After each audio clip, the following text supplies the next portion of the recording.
शुंभ और निशुंभ का वध। पूर्व काल में शुंभ और निशुंभ नाम के दो राक्षसों ने देवराज इंद्र से त्रिलोकी का राज्य छीन लिया था और सारे देवताओं को स्वर्ग से बाहर निकाल दिया। शुंभ और निशुंभ ही सूर्य, यम, अग्नि, वायु, कुबेर आदि सारे देवताओं के कार्य करने लगे थे। तब देवताओं को आदिशक्ति से महिषासुर के वध के बाद मिला हुआ वरदान याद आया। देवी ने हमें वरदान दिया था कि संकट की घड़ी में प्रार्थना करने पर मैं स्वयं प्रकट होकर तुम लोगों का संकट निवारण करूंगी। तब सारे देवता गिरिराज हिमालय पर गए और जगत माता की स्तुति करने लगे। उसी वक्त देवी पार्वती गंगा जी में स्नान करने के लिए वहां आई और देवताओं से पूछा कि तुम यहां किसकी स्तुति कर रहे हो। तब उनके शरीर कोश से निकली। कौशिकी देवी ने कहा, शुंभ और निशुंभ के सताए हुए यह देवता यहां पर मेरी ही स्तुति कर रहे हैं।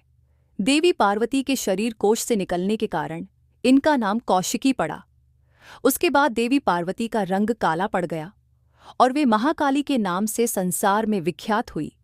हिमालय पर देवी की उपस्थिति के बारे में शुंभ और निशुंभ को उनके दो मित्र चंड और मुंड ने बताया था। चंड और मुंड ने देवी के रूप और तेज का वर्णन शुंभ और निशुंभ के सामने किया था और कहा था कि उन्हें इस देवी को अपने पास रखने का प्रयत्न करना चाहिए। इसी कारण वह शुंभ और निशुंभ ने सुग्रीव नाम के दैत्य को दूत बनाकर देवी के पास उनसे विवाह करने का संदेश भिजवाया था। किंतु देवी ने यह कहा कि उन्होंने पहले ही प्रतिज्ञा ले रखी है कि जो भी उन्हें युद्ध में हराएगा वह केवल उसी से विवाह करेंगी।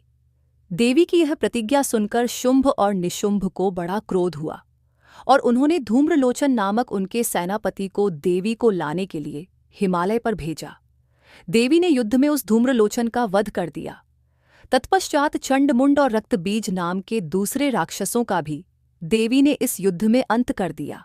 अपनी सारी सेना का यूं अंत होता देख शुंभ और निशुंभ दोनों को ही बड़ा क्रोध आया और दोनों देवी से युद्ध करने के लिए उनकी तरफ दौड़े। देखते ही देखते देवी और शुंभ निशुंभ में भयानक युद्ध छिड़ गया। देवी पर इन दो भाइयों ने बाणों की वर्षा आरंभ कर दी, लेकिन देवी ने बहुत ही आसानी से उन सारे बाणों को काट दिया। उसके बाद देवी और निशुंभ में भारी संग्राम हुआ। त्रिशूल, तलवार, चक्र, धनुष आदि शस्त्रों से दोनों में युद्ध हुआ। थोड़ी ही देर में देवी ने अपने बाणों से निशुंभ घायल कर दिया। इससे वह बेहोश होकर पृथ्वी पर गिर गया। शुंभ ने अपने भाई निशुंभ को बेहोश देख देवी के साथ युद्ध करने के लिए आगे बढ़ा और देवी से भिड़ गया। देवी के सिंह ने जोर से दहाड़ लगाई, जिससे बहुत सारे राक्षस सैनिक डर से धरती पर गिर पड़े। शुंभ ने देवी पर कई अस्त्र चलाए, लेकिन देवी ने उन सारे अस्त्रों को काटकर शुंभ के छाती पर त्रिशूल से मारा, जिससे वह बेहोश होकर धरती पर गिर गया। इतने में निशुंभ को होश आ गया और वो देवी के साथ युद्ध करने के लिए हाथ में धनुष और बाण ले सज्ज हो गया और उसने सिंह के साथ काली को भी घायल कर दिया। उसके बाद वह 10,000 हाथ बनाकर चक्रों से देवी चंडिका पर वार करके उन्हें घायल कर दिया। तब दुर्गति नाश करने वाली दुर्गा देवी ने अपने बाणों से उन सारे चक्रों को काट दिया। उसके बाद निशुंभ ने त्रिशूल लेकर चंडिका के साथ युद्ध किया, लेकिन चंडिका देवी ने उस त्रिशूल को काट दिया और अपने त्रिशूल से उसकी छाती छेद डाली। अब उसकी छाती से एक पुरुष खड़ी रहे यह कहता हुआ बाहर निकला। देवी ने अपनी तलवार से उसका सर काट दिया और इस तरह निशुंभ का अंत हो गया।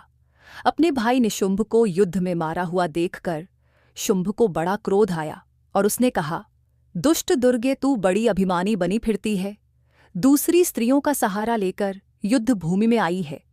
तब उसकी बात सुनकर देवी ने कहा, मूर्ख शुंभ, यह सब मेरे ही रूप है। मैंने ही इन सभी देवियों का रूप धारण किया है। तभी देखते ही देखते सारी देवियां दुर्गा मां के शरीर में ही विलीन हो गई और रणभूमि में केवल दुर्गा देवी ही रह गई। तत्पश्चात शुंभ और दुर्गा देवी में भयंकर युद्ध छिड़ गया, जिसे देखकर सारे देवता और दानव आश्चर्यचकित हो गए थे। दोनों एक दूसरे से चलाए हुए अस्त्रों का निवारण कर देते और फिर नए अस्त्रों से युद्ध करने लगते। तत्पश्चात दुर्गा देवी और शुंभ दोनों ही आकाश में जाकर वहीं युद्ध करने लगे। तब देवी ने उसे जोर से धरती पर गिरा दिया। बाद में वह उठकर फिर से देवी के साथ युद्ध करने लगा। इसी तरह बहुत देर तक युद्ध करने के बाद देवी ने अपने त्रिशूल से शुंभ के छाती को चीरकर उसका अंत कर दिया। इससे सारे देवता बहुत प्रसन्न हुए। इस तरह देवताओं के शत्रु शुंभ और निशुंभ का आदि शक्ति भगवती दुर्गा ने अंत किया था। दोस्तों, आपको ये कहानी कैसी लगी हमें कमेंट करके ज़रूर बताएं। ऐसी ही ज्ञानवर्धक वीडियो के लिए हमारे चैनल को सब्सक्राइब करें, वीडियो को ज़्यादा से ज़्यादा शेयर और लाइक करें। धन्यवाद।